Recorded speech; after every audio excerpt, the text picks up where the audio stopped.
माहौल गरमाया हुआ और इस बीच कांग्रेस सांसद और संसदीय समिति के सदस्य दिग्विजय सिंह ने एक बड़ा बयान दिया। उन्होंने एक्स पर एक पोस्ट किया और दावा किया कि संसदीय समिति ने कुछ महत्वपूर्ण सिफारिशें की थी, लेकिन जनवरी 2026 में जारी नए नियम यूजीसी ने उन्हें उसमें शामिल किया ही नहीं। दिग्विजय सिंह ने कहा कि संसदीय समिति ने कभी नहीं कहा कि झूठी शिकायत करने वाले छात्रों पर सजा का नियम हटाया जाए। यह प्रावधान यूजीसी ने अपनी मर्जी से हटाया है। जनरल कैटेगरी के छात्रों को इन नियमों से बाहर रखने का फैसला भी यूजीसी का अपना ही फैसला था, इसमें समिति की कोई भूमिका नहीं थी। तो वहीं दिग्विजय सिंह ने कहा कि अब यह शिक्षा मंत्रालय की जिम्मेदारी है कि वो अपनी ही बनाई इस उलझन को सुलझाएं।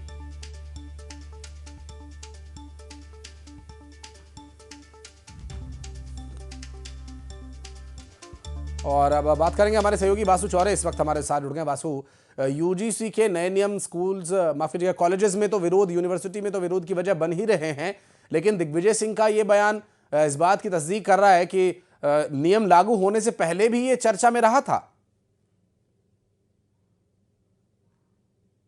बिल्कुल, देखिए यूजीसी के जो नए नियम आए हैं, रेगुलेशंस आए हैं, उनको लेकर पूरे देश में जो बवाल है वो स्टूडेंट्स के बीच में तो चल ही रहा है। लगातार जो जनरल कैटेगरी, अनरिजर्व कैटेगरी के स्टूडेंट्स हैं वो इसका विरोध कर रहे हैं और उनका ये साफ तौर पर कहना है कि ये तो उनके साथ बहुत बड़ी नाइंसाफी की जा रही है। जो सामाजिक भेदभाव और खाई को मिटाने के नाम पर जो नियम और रेगुलेशंस नाम किए गए हैं, उसी में सबसे बड़ा भेदभाव हो रहा है और वो भी अनरिजर्व कैटेगरी के साथ हो रहा है। हमने देखा पिछले 3-4 दिनों से किस तरह पूरे देश भर में इसको लेकर प्रदर्शन किए गए, लेकिन अब ये यूजीसी के जो नए नियम है वो सियासी अखाड़ा भी बनते हुए दिखाई दे रहे हैं। इस पूरी नियमों को ड्राफ्ट करने और सजेस्ट करने वाली जो पार्लियामेंट्री कमेटी है उसके मेंबर दिग्विजय सिंह हैं और उन्होंने अब इस पूरे मामले को लेकर एक तरीके से खुलासा करने का काम किया है और साफ तौर पर यूजीसी पर गंभीर आरोप उन्होंने लगाए हैं। उनका यह कहना है कि जो कमेटी ने सजेशंस दिए थे, कमेटी की ओर से जो ड्राफ्ट प्रोवाइड कराया गया था, उसमें से कई चीजों में फेरबदल करने का जो यूजीसी ने काम है वो किया है और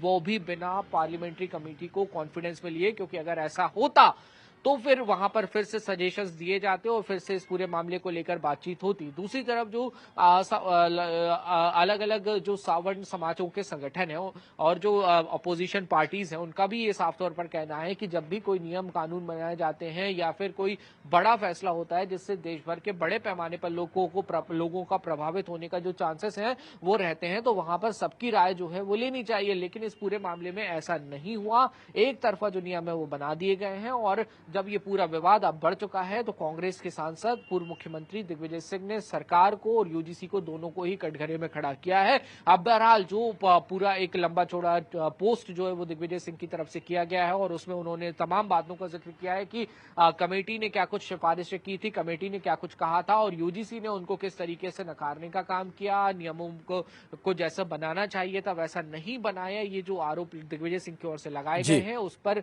अब देखना होगा यूजीसी का क्या कुछ रुख रहता है और क्या इन नियमों में कोई फेरबदल किया जाता है या इन्हें वापस लिया जाता है इतने भारी विरोध के बाद, ये भी देखने वाली बात होगी। आशीष, स्वाभाविक है, आप नजर बनाए रखिएगा, आगे डिटेल्स लेने के लिए फिर लौटेंगे। क्या कुछ प्रतिक्रियाएं इस बयान के बाद आती हैं। बहुत शुक्रिया। और भिंड से खबर, जहां यूजीसी को लेकर के कैबिनेट मंत्री प्रहलाद सिंह का बयान आया।